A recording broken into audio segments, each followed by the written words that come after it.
some love and give them a spotlight that showcased their art and their luchador style in ways on the main show. That'd be amazing for me. But that was a little taste. I know they have so much more they can do, and that's why I'm totally with you on that high spot. That, and honestly, like having the highlight of they're creating stars. Mm-hmm. They're creating SmackDown stars. Creating stars. SmackDown is doing what you kind of supposed to be doing, you know? Creating stars, my G. Yeah. Goodness gracious, like that goes to what we're talking about. What we're going to talk about, business and logic. Like, there's no way you can have this whole run of trying to legitimize stars and build brands and entities, and then you go back and revert. You can't. Okay, we'll talk about it. You can't. We'll talk about it. But I feel you on that being a high spot. On SmackDown, I had another thing I want to talk about, and that was the writing of the Usos versus Bar match, and the way they intertwined like 3 segments into one. They intertwined Shane and Miz. They intertwined Mandy Rose and Naomi all into the tag team division, and Mandy Rose cost the Usos their chance at the titles again.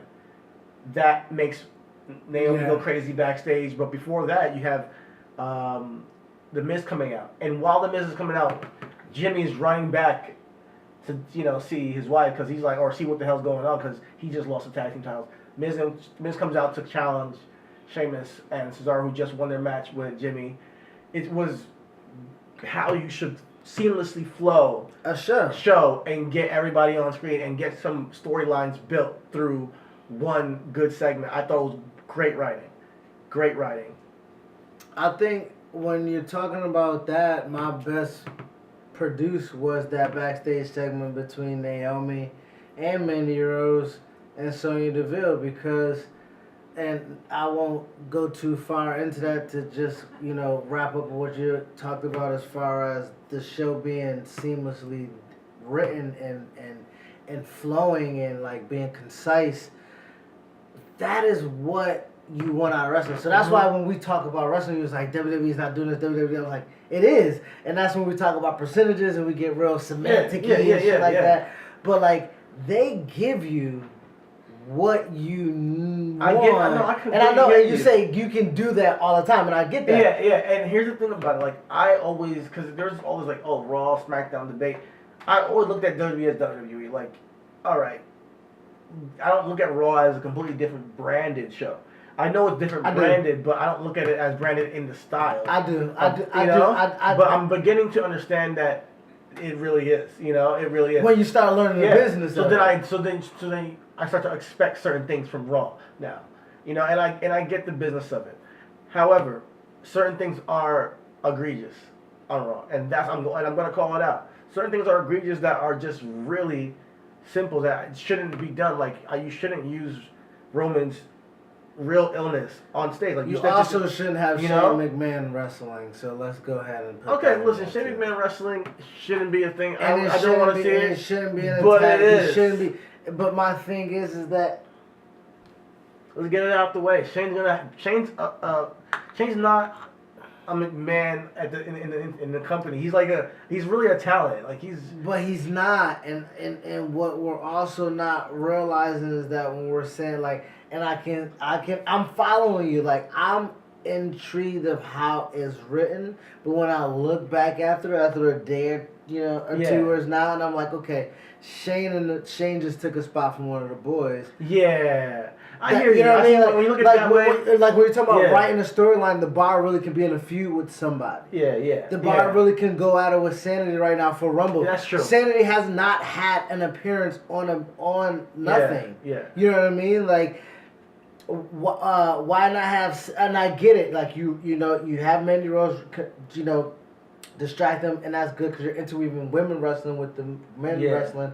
But having the Miz and Shane go with this best in the world thing, continuing this out, where Shane also took something from the boys at the best in the world in Saudi Arabia. Mm-hmm. It was a tournament where you had Rey Mysterio, Kurt Angle, Dolph Ziggler, whoever else was in that shit, and then Shane McMahon won it because of that's how you wrote it.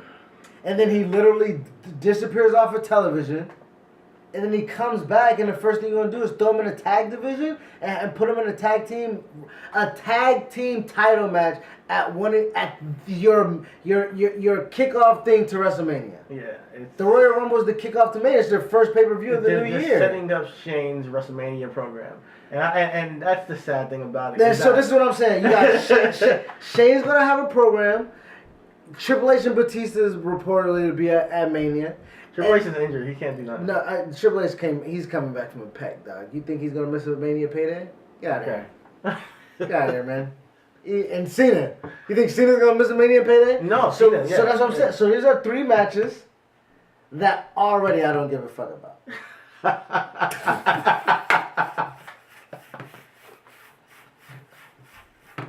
That's the realest shit ever said. Like, it's the truth. So you prepared me already 4 months down the road to not give a fuck. And you know but the Shane AJ Styles match was pretty good, right? Bro, it was 30 minutes. But it was pretty good. No. You don't like it? Bro, AJ Styles is a fucking wrestler. He should beat the shit out of Shane McMahon. Yes, I know that, but the actual match. Okay, now this is now we're talking about storytelling. Do not don't piss on me and call this rain. AJ Styles, a couple weeks before, maybe a month or so before that WrestleMania match, put Shane McMahon's head through a fucking car window.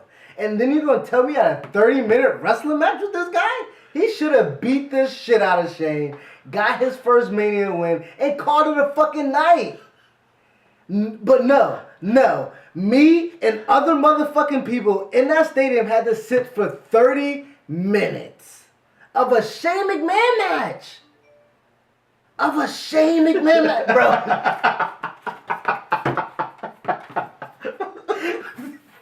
Bro, I'm trying not to get upset. But a Shane McMahon match, dog.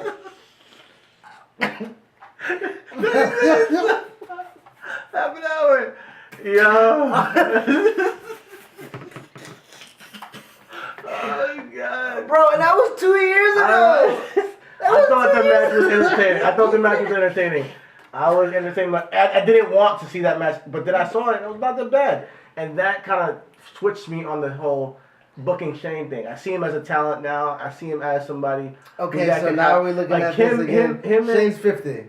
I do. That match was good though. That's for me. So for me, but he wrestled. I don't want to see him attack. I don't want to see it. You're right. You know what I mean? Like he takes bumps. He takes bumps. That's bro, he's gonna fucking die, and then we're gonna feel bad for watching it. Like let's be real. He's not a performer. He's just when Ric Flair called Mick Foley a glorified stuntman, that was hurtful. Shane is legit a millionaire glorified stuntman. Sit the fuck down. You got 3 kids, and you run a company. What are you doing, you fucking idiot? Bro, I wish I had Shane's money and 3 children so I could not worry about what the fuck I'm gonna eat tomorrow. Yeah, I'm gonna just jump off shit. He's an idiot. He's jumping off fucking cell. When you have all that money, you just jump off shit. He's getting speared he's doing Van Daminators coast to coast. He's fucking getting speared out of the air from Roman. Strowman's beating the shit out of him. Taker put him through the cell. He missed Kevin Owens off the dive of a cell. Bro, fam, how many times I gotta rattle this off, nigga? Oh, this shit that Shane did in like 2 years. Bro, how many years have he taken off his license coming back to wrestling? I never thought about it. It's reasonable wrestling, nigga. It's the fucking show. Get with it. Holy shit. That's hilarious. Oh, God. Where were we? Oh, my goodness. Oh, man. But my best reduced on the show was piggybacking off of this fucking horrible Shane McMahon booking that we went on a tangent about. But Naomi pulling up on Mandy Rose. Shout out to Naomi, because that's what a fucking Naomi does. Yeah. I know a Naomi, and Naomi would have did exactly what that Naomi would have did. Naomi took on 2 girls, and she held her own. And she was looking bad as shit, man. Shout out. Nigga, and did you see Peyton Rose? Peyton Royce? Peyton Royce tweeted a picture of a banana to Naomi. I think she needs social media etiquette. Let's just go ahead and throw that out there. Her and Ty Dillinger. I like it. I like it. A banana? Bruh, you, as a white person, do not. Oh, no. I thought she was saying she looked good. No. Like banana. Like, like wants to eat her. Like banana. No. It wasn't that? No, it was like, hey, you're wearing all yellow, you're a banana. Oh, bitch, I'd rather you call me a lion or something, you know what I mean? Yeah, that's a little bit much. Yeah.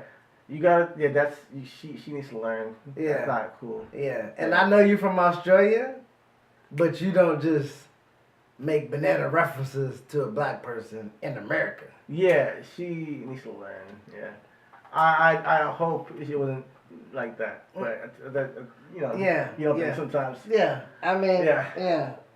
But, yeah, the segment was fucking Mandy Rose comes back with Sonya Deville kind of all gloating about what she just did. And Naomi had the Vaseline on her face. She had the earrings taken out of her ear. She took her heels off. I've seen plenty of scenes like this in a club in Buffalo, okay? That bitch is about to get fucked up at this point in time. Yep. Naomi saw this bitch cross her peripheral, cross the corner. It's like you can just take a snapshot of that moment. It's like, at this moment? Mandy knew she fucked up. Oh man! Even with her girl there. Yeah. And so Naomi went out there and was telling Sawyer, "You could get it too." Yeah. While she was whipping up on Mandy. Fire. Yeah. That is what a black queen is supposed to do. It was good. Sticking up for her man. Yeah. But she got throttled in the end. But shout out to my man coming and saving his wife and telling them hoes they better back up, because he would have laid with her. He could have done it a little bit more enthusiastically, because he could have. Because he's like, oh, my wife just got beat up. Hey, you better back up. Yeah. And I would like, you alright, babe? Nah, I wouldn't have been. I would have been like a little bit more. He should be He should be a little bit more upset. Yeah. But yeah, that was a cool segment. You know. So I'm not played off of his segment, his match. It was great. Yeah. SmackDown. SmackDown is a really good. The way it kicked off was my best produced segment. The way it kicked off was, Daniel Bryan at a concession stand, backstage, and he's just going off. He's just going off on the plastic cups, plastic straws, all the gluten and all the shit in the food, going off on the fans back there. I thought that it was a great promo. It was great shot. You had it all him a sea of fans, like a circle of fans. Yep. He ended up taking a hot dog from that dude. He took a hot dog from the dude, threw a hot dog at the nigga, took a nigga drink and threw it at him. Yeah. Fam. All while screaming and yelling. All I'm saying is, Daniel Bryan, you gotta buy me another shirt, my nigga. I spent $35 on this shirt, and I know it ain't your shirt, but I spent $35 at this shirt, and I got it from at the venue. You gonna have to spend your It was definitely staying. They're not just doing this event. But yeah, if he did that, I'm pretty sure somebody's swinging. I don't give a fucking damn, bro. But you knew who Daniel Bryan went after, or who we didn't go after. He ain't grabbing up niggas. Again, Daniel Bryan was very. You know what? Forget it. And another thing. You know what? I was done with my point. AJ Styles word. He ain't pull up on Nam, tan nigga at that fucking menu, dog. It was a great. So great produced thing. Really produced. Really produced. He came down the stairs. They shot it, and we were at.